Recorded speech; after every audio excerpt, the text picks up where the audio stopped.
Good evening, everybody. I've gotten up a little bit later today than I would have liked to. It was comfortable. I was comfortable. It was cold outside, but it was nice in the house. So I overslept a good long bit than I had wanted to. So I just got up not that long ago, trying to collect my thoughts, but I figured I would go ahead and just do this Friday thing I usually do before it, got too late. And I titled it Optics because there's a lot of things going on as of lately, different things that provide different optics, different points of view, different pictures of what is really happening. And I had got up and watched some of the highlights from the whole G20. Now, some of it was kind of comical from the sense that Western leaders were blatantly, obviously humiliated by the man whose thumbnail photo I used here, Xi Jinping. Again, not that I'm a fan of China, but Xi has a tendency to humiliate those he deems to be lesser than he.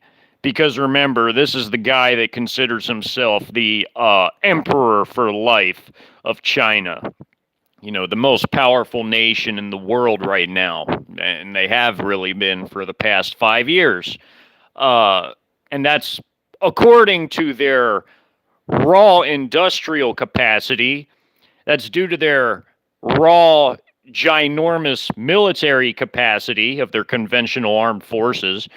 And that's also due to their economic, finance, and basically their technological capacity and their influence in the world via things like Belt and Road or Shanghai Cooperation Organization and other such means of exerting their power elsewhere.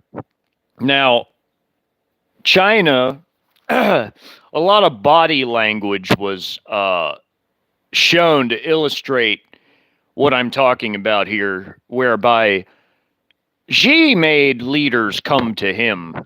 He didn't come to them, he didn't meet them halfway. No, he made leaders come to him. And he snubbed leaders that he just didn't want to hear what they had to say, like Trudeau. Now, nobody likes these people. I don't like any of them. I really can't stand, and I loathe Xi Jinping, but these Western puppet leaders are snakes.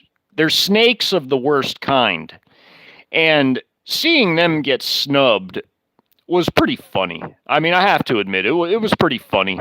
I like how, Xi Jinping behaved towards Trudeau, especially. It was just basically like acting like he didn't care at all what he had to say, and he just was like looking at other, people and things going on, just like he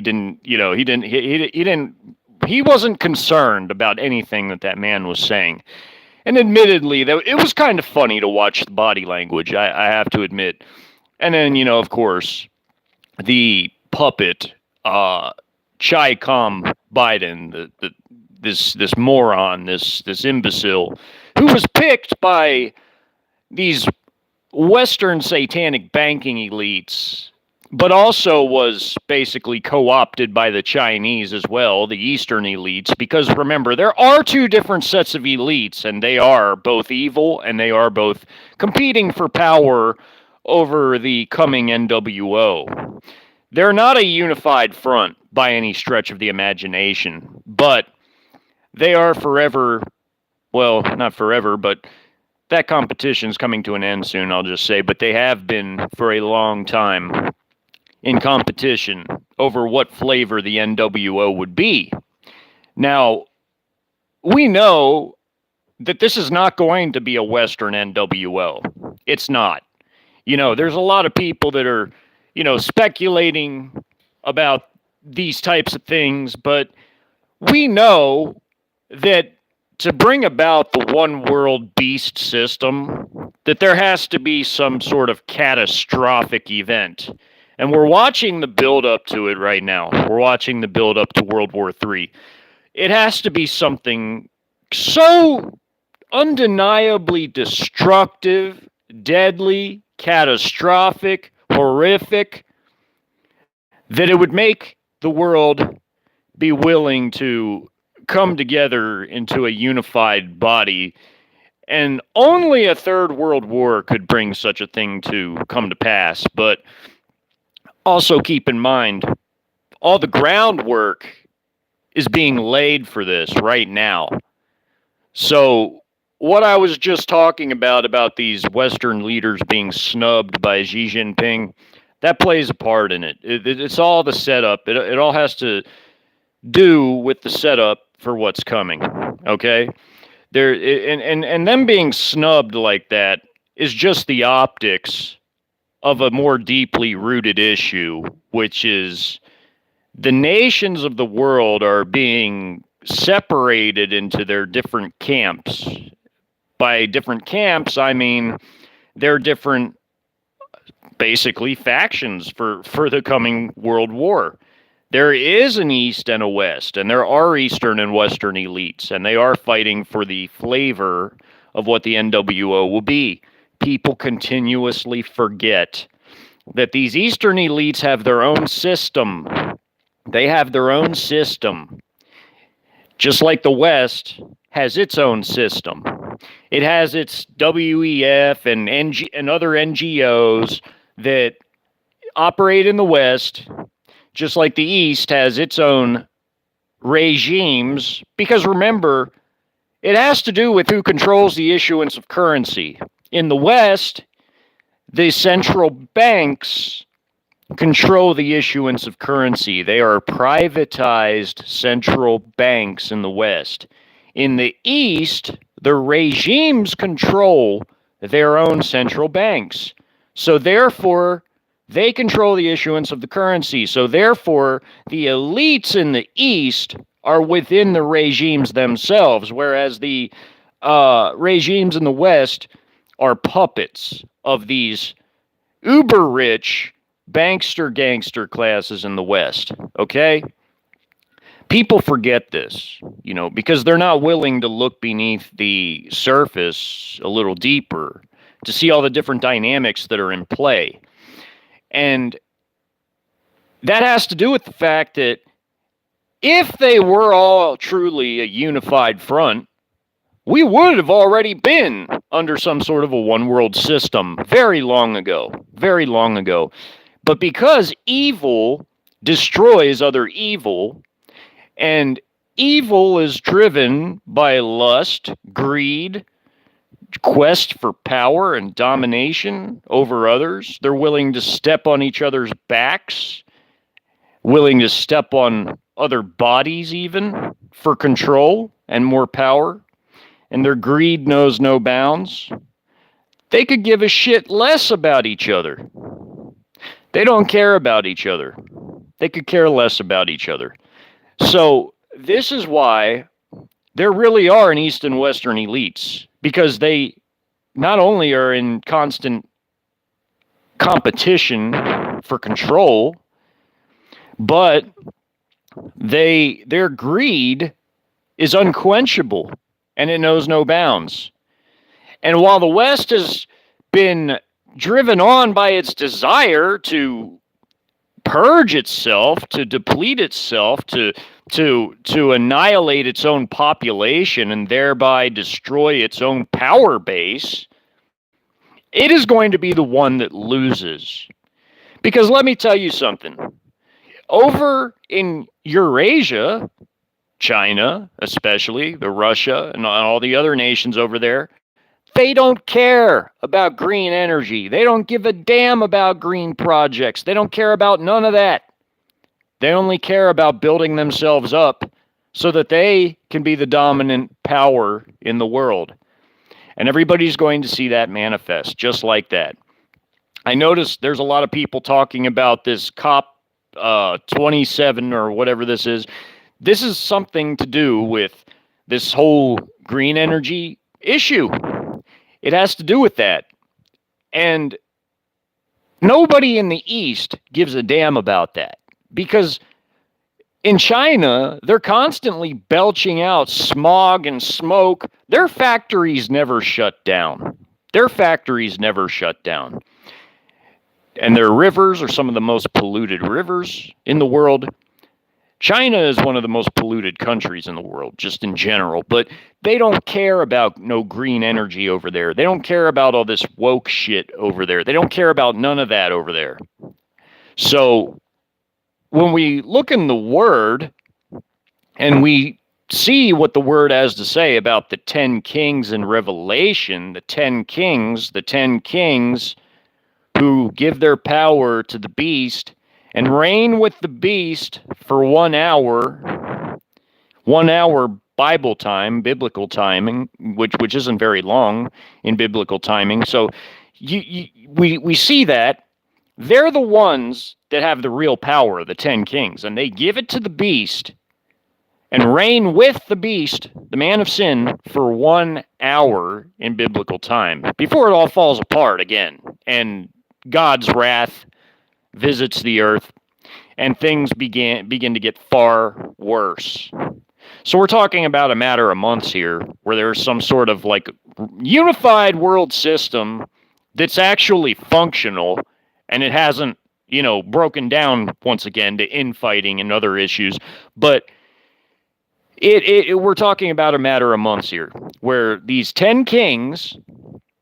Now, this is after something horrible and catastrophic has occurred, bringing these 10 kings to give their power to the beast for this one world unified system. So after World War III, which could be the only thing that could meet such a, fulfill such a category of being something that's so catastrophic that it would bring the world together under a one world unified system. After that, there's a time period where there is this unified one world system. But the World War III, being that it's between the East and the West, because Babylon's destroyed. Babylon is destroyed, and that's the last we hear of the West at all, that through Babylon. And its allies will be gone with it in Western Europe. The West is not going to be prepared for a third world war. It's not. It doesn't have the industry. It's not going to have the skilled workforces. It's not going to have the... And I've told you all this. If you've all gone and watched my past work, and it's quite a shame because I can tell that my last live stream I did was shadow banned because it's just now reached like 300 views. That's a crying shame. That's a crying shame. And that was actually a pretty decent one. And a lot of people must have missed it. But in all the past work on whether it's the live streaming, whether it's like the miscellaneous or the Friday shows, which they all have their own playlists, of course, or whether it's all the documentaries I'd made, those all convey various aspects of what I'm discussing here, where I've used real facts and figures, solid, real facts and figures, numbers, statistics, everything, equipment, all of it, personnel, everything. And I've integrated that all together along with personal experience that I've had in my overseas misadventure. And I've combined them all to make these very realistic presentations, these renditions of the future world that haven't happened yet, but are the most realistic view of such a thing that anybody could ever see before it even happened.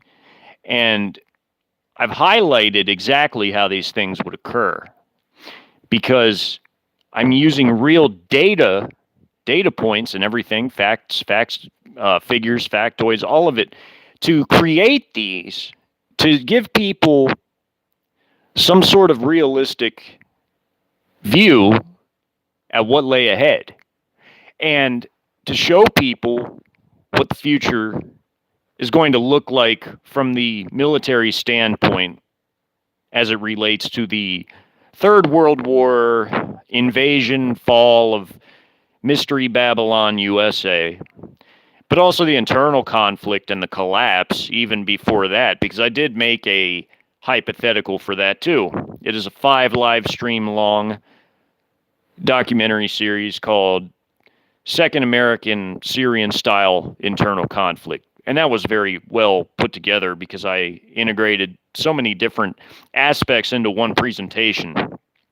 Storytelling, battle maps, economics, atrocities, leadership, foreign intervention, with the selling of arms to further destabilize things. So, things like that. There's different things all in one presentation in that one. Whereas in the invasion work, because I wasn't live streaming, I didn't integrate all those things into one presentation. I had them in multiple different presentations. I had them split up into battle maps for their own thing, and storytelling in the community tab for the story portions that show what was taking place on the ground from the nitty-gritty, from the character level point of view, versus the macro level, the large level point of view from the battle maps in the video portions.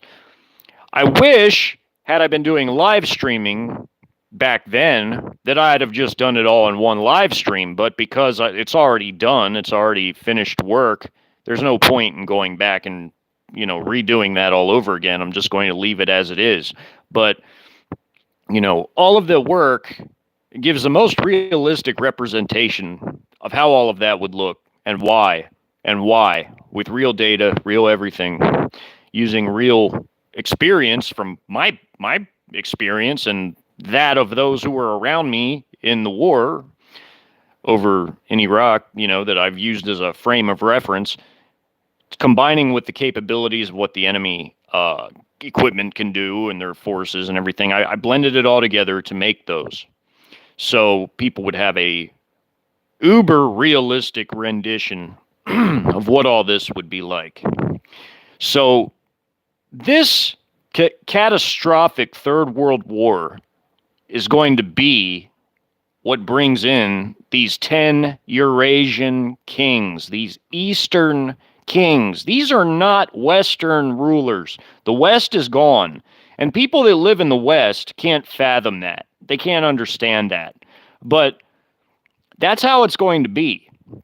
The world is a bigger place than just Western Europe. The world is a much bigger place than just Western Europe and North America. The world is a vastly bigger place than just one power block. You have 2 power blocks. You have the Eurasian bloc as well, where you have nations in Eastern Europe stretching all the way to China and as far north as European and Asiatic Russia to as far south as India. I mean, you have all of these nations in Eurasia. So, and they're very powerful nations too. The sun is setting on the west and it's rising on the east. And China, the world superpower, the world hegemon in real terms, is leading the new world. And that goes back to what I said at the very beginning about the body language. You can see in Xi Jinping's body language, that tells a story of its own. For China to snub Western leaders and the way he snubs them and disrespects them, it shows that they're the new power. They're the new ones on the world stage running things. They're the new hegemon. Everybody is forced to bend to Xi. So that body language there tells the story in and of itself. He is the emperor for life of China, the red dragon. The red dragon. Now this goes back to another biblical reference I'm about to make. And the dragon gave his power unto the beast. Who is like the beast, and who can make war with the beast? Well, when China is the most powerful nation on earth, there's remember in the Bible there's layered prophecies, layered meanings. In the spiritual sense, the dragon is Satan, but in the physical sense, that manifests as China. China is the dragon nation, the red dragon. China is the most powerful nation on earth now. So if the beast is backed by the armed forces of China, the finances of China, the economy of China, the industrial base of China, the biggest on earth, the biggest economy in the world in real terms, the biggest military, and most technologically advanced now, who is like the beast who can make war with him? Because the dragon gave his power unto the beast, right? So if China endows this beast with its power, who can make war with the beast then? Who is like unto the beast and who can make war with him? See, these layered prophecies, it just makes more and more sense. It makes more and more sense the more we see the realities in this world and how it all works and how it's all coming to pass right before our very eyes. So when you see the body language displayed by some of these leaders towards one another, the total disregard by some against others, total disrespect, it's a very telling story. Indeed, it really, really portrays a lot in the forefront of what is actually happening in the background as well. Remember, what you see at the forefront is what is only the tip of the iceberg. There's a lot more that happens behind closed doors. There's a lot more that happens beneath the surface that people are never going to see. So you have to decipher some of that with what information is available to you, what you can see, what you can find, what you can dig up, what you can make sense of, what you can understand, what you can piece together, what you can observe. You have to piece all those things together to make a larger, more coherent picture. And that's what I do here. I research, I piece together information. I analyze bits and pieces of information and piece them all together to make a bigger, far more coherent picture. And I do that for the benefit of others. For the benefit of others. So, I'm going to greet the chat here. This probably isn't going to be a very long stream tonight because I got started a bit later. But I'm going to see who's all in here. Sorry it took so long to greet the chat. I gotta push all these damn buttons to see. Okay. Hey, Mary and Brogan and Rebecca and yeah, hope everybody's doing all right. Not very many in here this evening, but that's all right. That's all right. So I'm going to continue here because I'm going to, go over some facts and figures once again, like I always like to do, to illustrate the point I'm making. You see, when we talk about China, the red dragon, we're talking about a nation that produces, that not only has 40% of the entire world's entire industrial base in just that one nation, 40% of the whole world, their whole world's industrial base just in that one nation. We're also talking about the nation that has the largest military industrial complex, the biggest armed forces on the face of the earth, and most technologically advanced because China's technology base has moved forward by many, many leaps and bounds. Because China got a good head start back in the 90s because they had conducted industrial, academic, economic, financial, and other forms of espionage on a scale that had never before been seen in the world up until that time. And the technology, methodology, and transfers of even industry itself to China was immense in the 90s. It was immense, giving them a true indigenous industrial capacity, giving them a true indigenous technological advancement that has just never before been seen. I mean, they went literally, now listen to this, China went literally from a fairly backwards, I mean, they had industry, but they went from a fairly backwards heavy industry and farming, agrarian economy from the Cultural Revolution in the 50s and 60s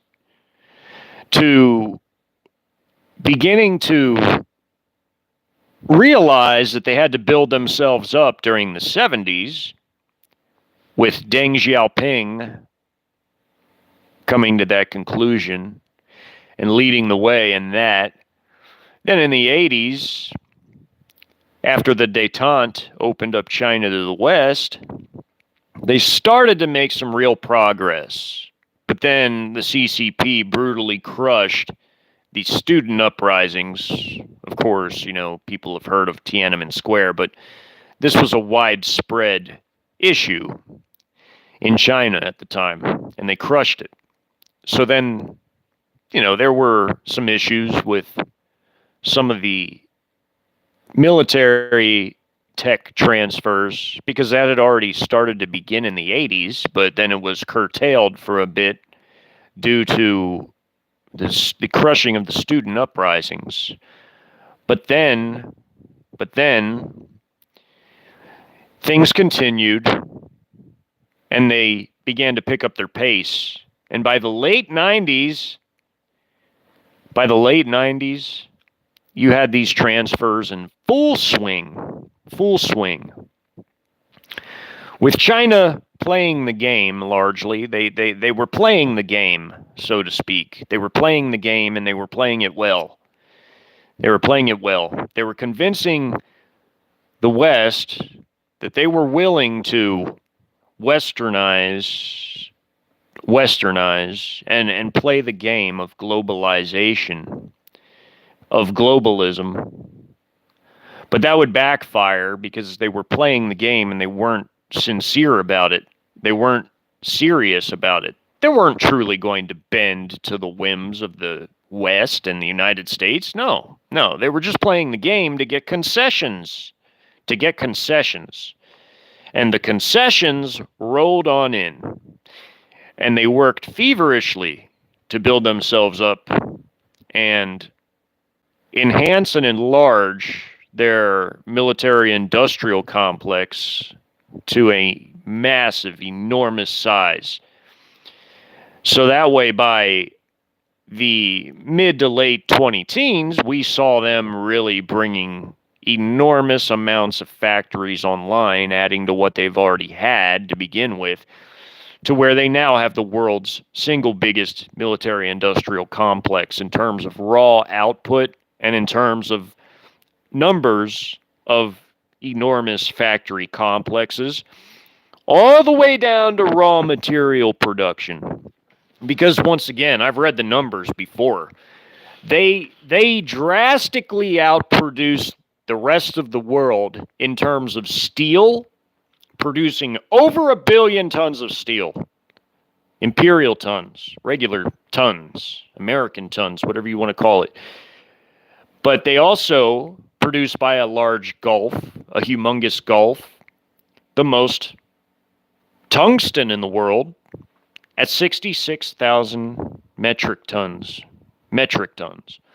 Also, 150, or I'm sorry, what was it? Was that It was 110,000. 110,000.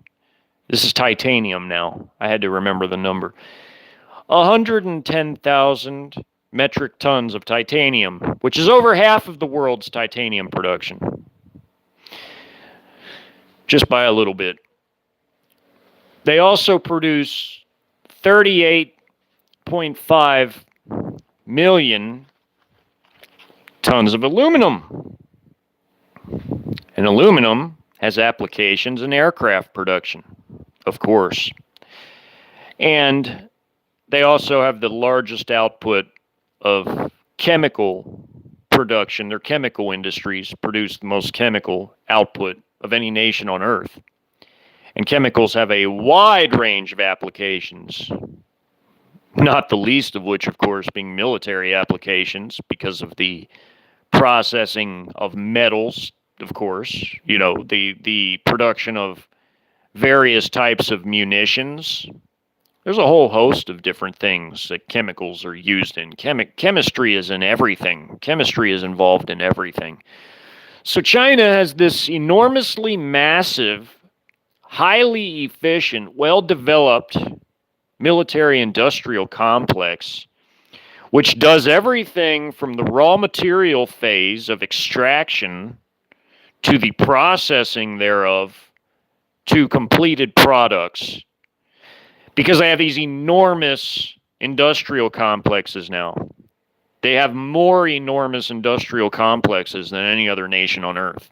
Even topping Russia.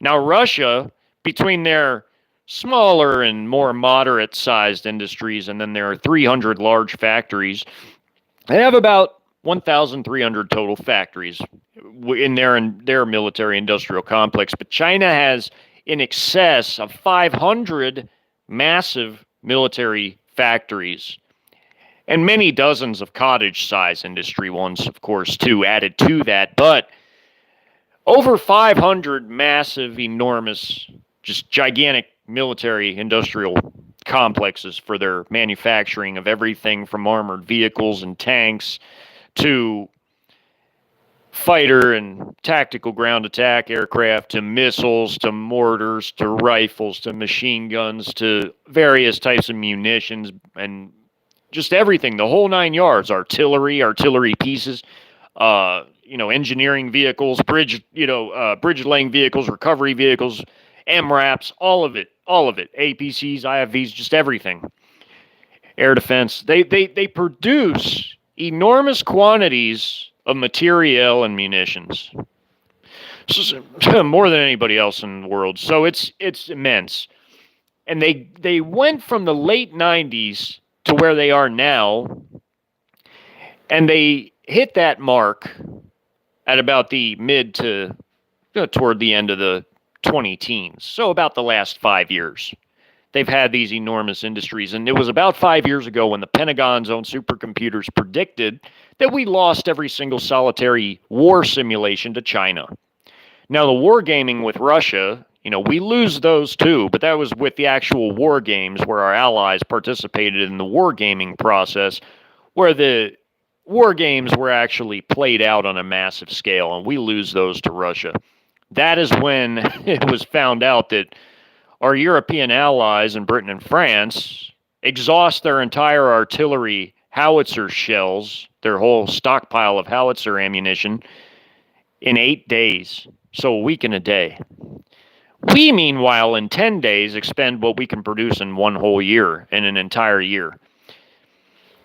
That is insane. That is insane. So we're not ready in any way, shape, or form for a third world war, because it's not just howitzer ammunition, it's across the board. If anyone paid attention to that little graph I put up in my last video I shared for the thumbnail, when you go look at that last column where it says the state of the industry availability and it says limited or very limited or possibly limited, that means we don't have that much of it. We don't have that much of it. Limited. Limited or very limited or possibly limited means we do not have that much of it available from our industries or our stocks. And it would take years, many years, to replace what's been given away. Just what's been willy-nilly just hawked off and given away. Because it's leaving us depleted, hollow, thinned out.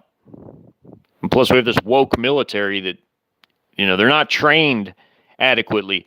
They've totally gutted our professional armed forces. They've totally gutted them and weakened them to a level that it's worse. It's worse than our army was before we entered World War II. Because before we entered World War II in 1941, in December, before we entered World War II, our military was like the 19th in the world at the time. Seriously. It was the 19th in the world at the time. 19th. Because we had aircraft carriers, we had a decent navy and everything. But we were still ranked number 19th in the world. And it wasn't really until 1942 or 43 that things really began to pick up for us, and we really started to prove our stones in the war. And it wasn't even until 1945, when the war finally ended, that we were left as a superpower at the end of the war. Because it took us years to get to that point. Because at the end of the war, it was the USA and the USSR left as the two primary superpowers after the conflict ended. Because before that, Germany was a world superpower. It took the whole world to stop them. And they were close to defeating the USSR. A couple different times.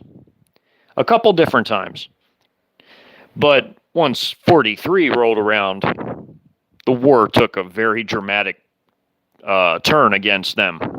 They'd made a lot of serious blunders that led ultimately to their demise. But that's neither here nor there, But just goes to show that mistakes can cost you everything. Certain mistakes sets all that in stone. And I would say that what's been done to our armed forces, yeah. I don't even think mistake is a strong enough word for it. I think it's too late. So we're talking about China, this country with this immense conventional armed forces, this totally revamped and modernized nuclear arsenal. It's the third biggest, but they don't have to overkill. They just have to have enough to make it happen, which they do. Not that they need to use it. Their conventional forces are plenty enough to do that job. And that job, as in destroying the West, colonizing it, like they have said out of their own mouths, is their desire. They're plenty enough to get the job done. I don't have to go through every single solitary number. If you've all watched all my past lives, it just takes too long to do that. I have read specific numbers of everything the Chi-Coms have as far as their vehicle numbers, when it comes to aircraft, their ground vehicles, their, ships, everything. I've read it all off throughout the past live streams I've done. If y'all want to know about that, go to my miscellaneous playlist or my Friday show playlist. Start watching those older lives, and you'll see plenty of that. Because it's been done too many times. So I'm not going to make this too long, but I just wanted to come up here to remind people that, we are in a time when, unorthodox, it doesn't surprise me, because the Chi-Coms have infiltrated basically the corporate boards of virtually every last single solitary American multinational corporation.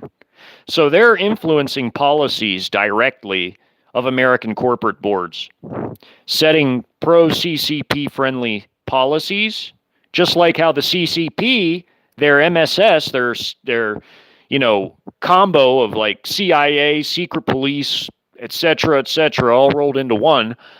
They catch our leaders, our puppet leaders, in compromising positions, or they just outright bribe them to set pro-CCP policies in our own regime here. The regime of the United States is forced, in effect, to set pro-CCP friendly policies, like selling them our land for the sole purpose of them basing their units, their Trojan horse shock units, on our own land. The ports, everything, all of it.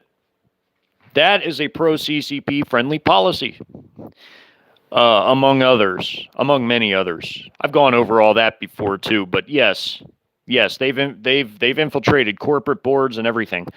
So that doesn't surprise me one bit, what you just said on Orthodox, and I agree. Yeah, that type of stuff is definitely going on. So this country has been virtually handed over to them. China is the most powerful nation on earth, and they can exert their influence through their economic means, financial means, and military means, because they have this enormous conventional military, and they have a nuke arsenal that is highly advanced and modernized, ranging from ordinary hypersonics all the way to fractional orbital bombardment. They've taken their hypersonics a bit further and successfully tested, operated nuclear fractional orbital bombardment. They've tested it. It works, where they can circumnavigate the Earth and detach a hypersonic glide vehicle for the terminal phase of the attack, to where it can glide in and undetected and, too fast, too maneuverable, to where it can be intercepted on time and, even hit with anything. It would take literally something like it would take a computer, like a what are those computers? Like one of those quantum computers really, it would take something like that, because you would need the calculations, all the probabilities of where this randomly maneuvering glide vehicle would be at any given moment. Then you would also need that hooked up to a radar system so you could track it. And then you would need all of that hooked up to some kind of a weapon system that could intercept it fast enough and accurate enough and on the right timing to where you would actually be able to hit it. But something like that would be like next to impossible. And even if you could create something like that, could you imagine the cost of such a thing? Because those vehicles maneuver through multiple different radar fields. I mean, like by the time it moves through one of them, it's off into the next one. I'm talking about for the weapons you would need to intercept this thing with. It would be gone. It would be moved through too damn quick to be able to do anything about it, really. I mean, there's nothing like that we have in existence. There's nothing like it. We don't have the ability or the money or to create a whole chain of air defense systems like that. We don't have anything like that. They could defeat hypersonic weaponry. We don't have anything like that, much less a fractional orbital bombardment system that's already circled the world, later detaching a hypersonic glide vehicle for the terminal phase of the attack. We don't have anything like that. So they have this ultra-modern nuke arsenal. It's the third biggest in the world after Russia and ours, but theirs is all revamped. It's all newer. It all works. Realistically, they have 1,000 nukes. That's enough to destroy two large nations, the size of either America or Russia. Russia's their ally, so I'm just using that as an example, but they wouldn't need to do that. They have their conventional forces, which are plenty to get the job done. But China is the world's superpower. They in the Bible, they're the physical manifestation of the dragon it talks about, because that's a layered meaning, a layered prophecy. It has layers to it. The spiritual layer, of course, dragon Satan, but in the physical manifestation of that, it's China. It's China, the most powerful nation on earth. It's China. So we're getting into those times. There's a lot of optics going on with the Chinese. Pay really close attention to them and everything they do, their leaders. Of course, pay attention to Russia as well, but China is definitely the senior partner in that relationship.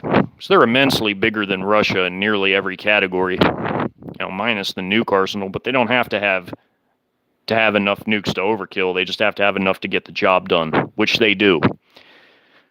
Their conventional armed forces, though, are immensely beyond Russia's capabilities. Immensely. They're massive. They're enormous. Their population and demographics are just there's no word for how big they are for China, for their amount of human capital, their amount of human resources. I mean, they build things like Lego people. They can build whole cities in a matter of days. You can see how they time lapse just building a single skyscraper. I mean, these people can build like whole ghost cities in days.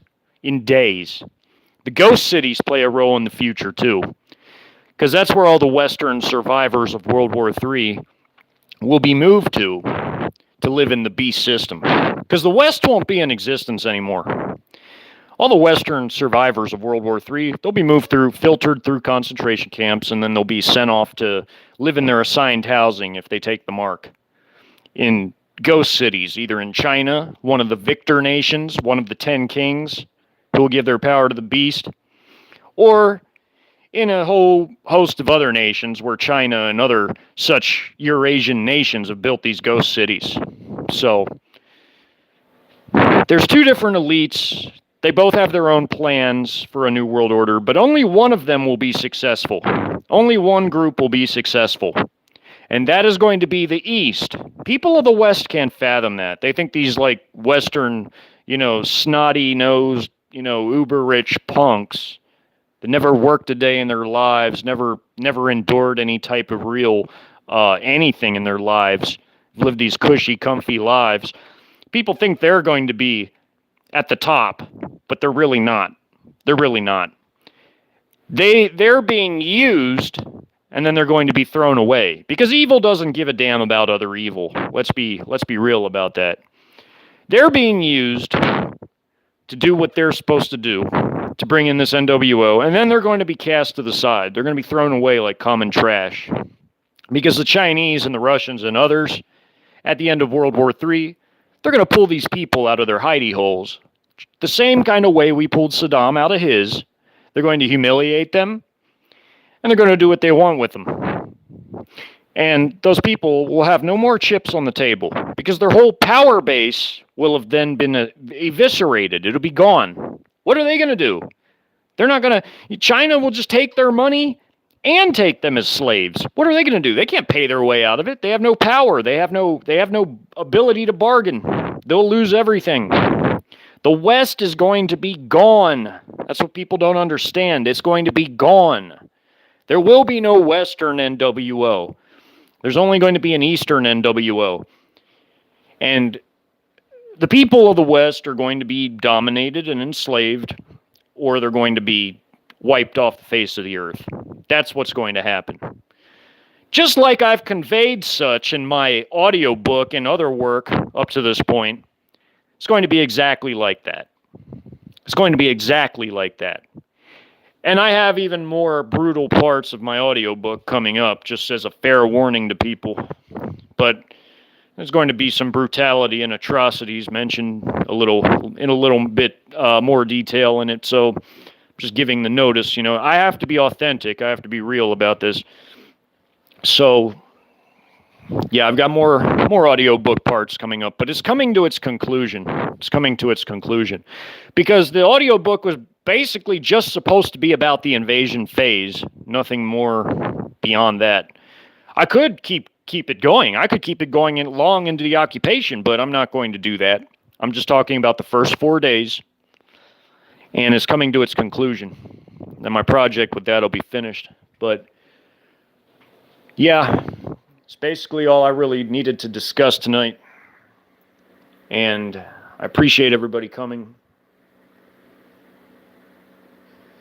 Well, unorthodox, they don't need the American people for anything. China has enough. China has enough by themselves. They don't have to.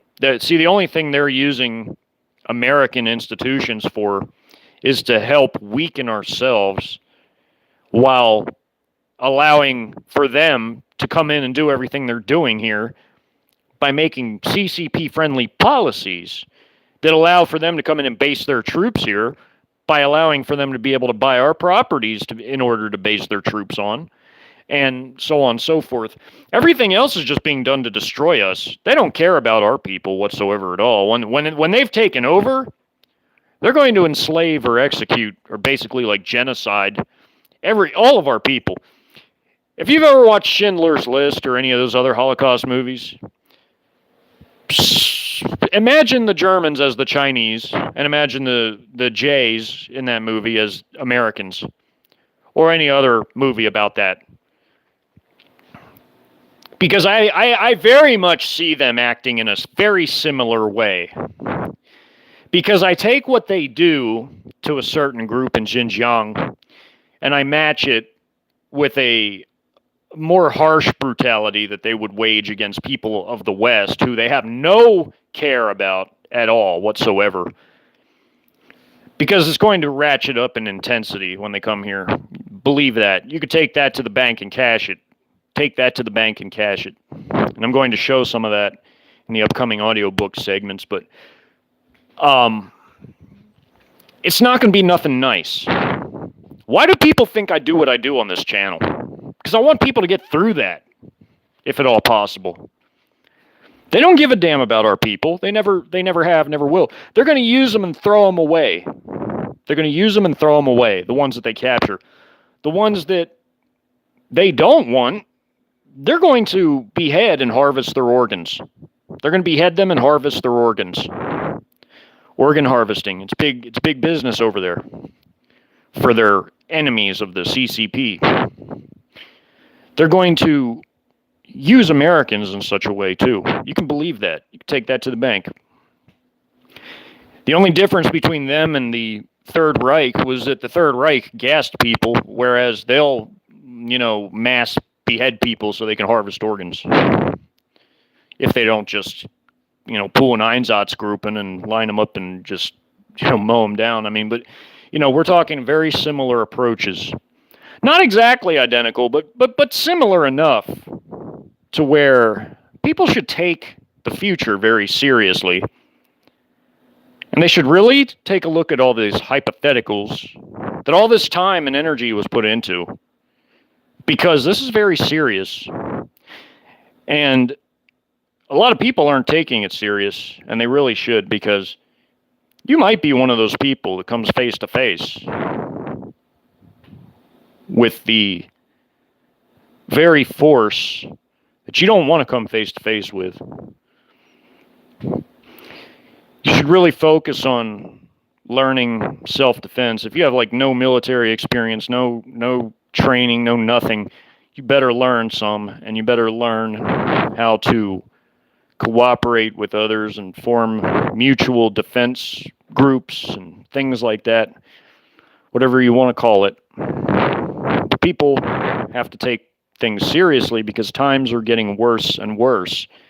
Before we even get invaded, of course, there is going to be a collapse, and you're going to have a situation much like Syria arising here, even before all the other stuff happens. But that's just all to weaken us so that there's less opportunities when they invade for the people to be able to, formulate any type of successful mass partisan uprisings against the occupation regime. So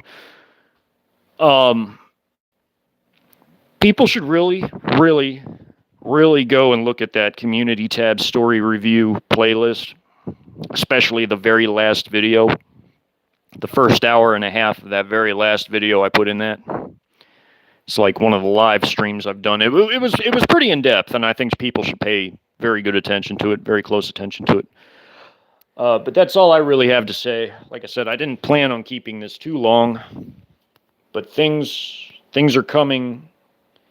People better be willing to invest their time properly, meaningfully. So that's really all I had to say. I'm going to say goodbye to people. Good to see you, Tuna, and Jimmy, and Unorthodox, and Rebecca, and great to see everybody, and Brogan, and everybody that came. Thank you all for coming. Every last one of you, thank you. Y'all have a blessed night.